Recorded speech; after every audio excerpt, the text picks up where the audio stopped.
والصلاة والسلام علی رسول اللہ اما بعد۔ حضرت عبداللہ بن مسعود رضی اللہ تعالیٰ عنہ بیان کرتے ہیں کہ میں نے نبی کریم صلی اللہ علیہ وسلم کو یہ فرماتے ہوئے سنا کہ جس بندے نے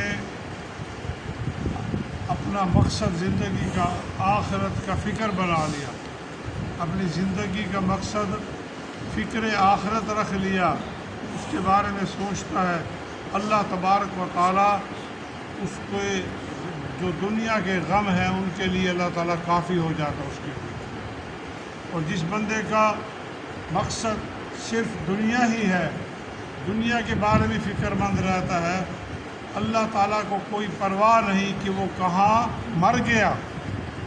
غور کریں سب، فکر کریں، سوچیں، اللہ تعالیٰ کو کوئی پرواہ نہیں کہ وہ کہاں مر گیا۔ وہ بندہ جس کو صرف دنیا کی فکر ہے اور جو آخرت کی فکر رکھتا ہے، دنیا کے معاملات اللہ تبارک و تعالیٰ اس کے درست کر دیتا ہے۔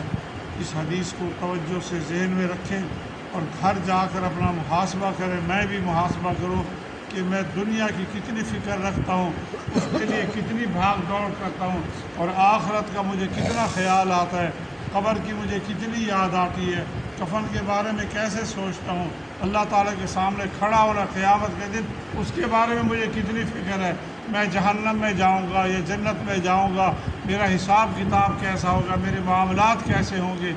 اس کی اگر بندہ فکر کرنا شروع کر دے، بخدا اس کا دل دنیا سے اچاٹ ہو جائے گا، پریشان ہو جائے گا کہ میں چند دن کی زندگی کے لیے اتنا پریشان ہوں۔ اللہ تعالیٰ یوں فرماتا ہے کہ دنیا کے غم اس کے میں دور کر دوں گا، وہ اپنے اندر آخرت کی فکر پیدا کرے۔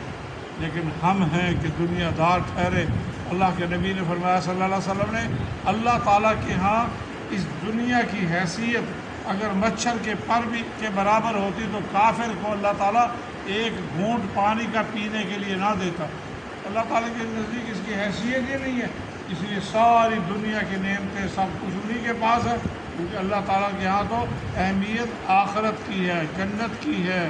پھر ایسے لوگوں کے لیے جو دنیا میں رب کو بھلا دیتے ہیں، اللہ تعالیٰ کا کہا نہیں مانتے، باغی بن کر، شیطان کے ساتھی بن کر۔ شیطان نے کیا کیا تھا؟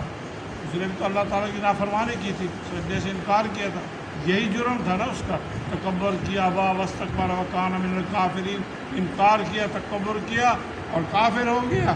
اور جو اللہ تعالیٰ کی نافرمانی کرتا ہے اور اپنی مرضی کی زندگی جیتا ہے اور اس کی ایک ہی فکر ہے کہ دنیا میرے پاس آ جائے، دنیا کا مال آ جائے، مال آ جائے، اللہ کے نبی نے فرمایا ایسے بندے کی اللہ تعالیٰ کو کوئی پرواہ نہیں ہے، وہ کہاں مر گیا، مر جانا، رب کو پرواہ نہیں ہے۔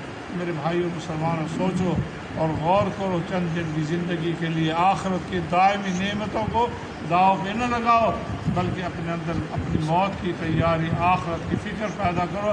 اللہ جانتا ہے، میرے نبی کی بات پر یقین کرو، اللہ کے نبی کی بات سے سچی کسی کی بات نہیں ہے۔ فرمایا اللہ تعالیٰ دنیا کی تمہاری پریشانیاں غم ہے، اللہ تعالیٰ کافی ہو جائے گا، دور کر دے گا ان کو، اگر تم نے آخرت کی فکر کر لی۔ اور اگر دنیا کی فکر میں لگے رہے تو پھر اللہ تعالیٰ چھوڑ دے، ٹھیک ہے جاؤ، جس وادی میں جا کے مرنا ہے مر جاؤ۔ سمجھنے کی بات ہے، حدیث قابل غور ہے، گھر جا کے اچھی طرح اس کو یاد کر کے پھر بیٹھنا اور اپنا محاسبہ کرنا۔ اللہ تعالیٰ ہمیں عمل کی توفیق عطا فرمائے۔